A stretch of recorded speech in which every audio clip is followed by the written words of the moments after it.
မေကဆုံးမခဲ့တဲ့သိကံခွဲလို့ချင်းဆိုတဲ့တရားနှလုံးသားထဲမှာကိန်းအောင်နေတဲ့ခွင်လုံးနာလဲကြောပြတ်ခဲ့တဲ့ပတ်သက်ခဲ့သမျှဘဝထဲမှာမေတ္တာထားတော့မေတ္တာပြန်ရတယ်ဒါပေမဲ့လေ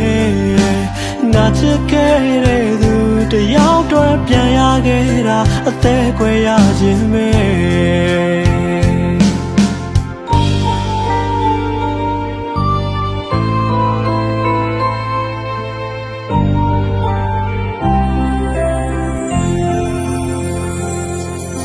အဖေအမေကဆုံးမခဲ့တဲ့သိကံခွဲလို့ချင်းဆိုတဲ့တရားနှလုံးသားထဲမှာကိန်းအောင်နေတဲ့ခွင်လုံးနာလဲကြောပြတ်ခဲ့တဲ့ပတ်သက်ခဲ့သမျှဘဝထဲမှာမေတ္တာထားတော့မေတ္တာပြန်ရတယ်ဒါပေမဲ့လေငါချစ်ခဲ့တဲ့သူတယောက်တော့ပြန်ရခဲ့တာအသေးခွဲရခြင်းပဲ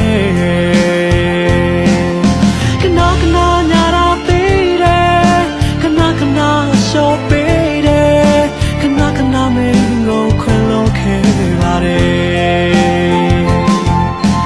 ထားတဲ့စေတနာလေးအားလုံးဝေဒနာပဲတကယ်တော့ငါချင်မဲ့အတွက်တော့မဝင်ပဲ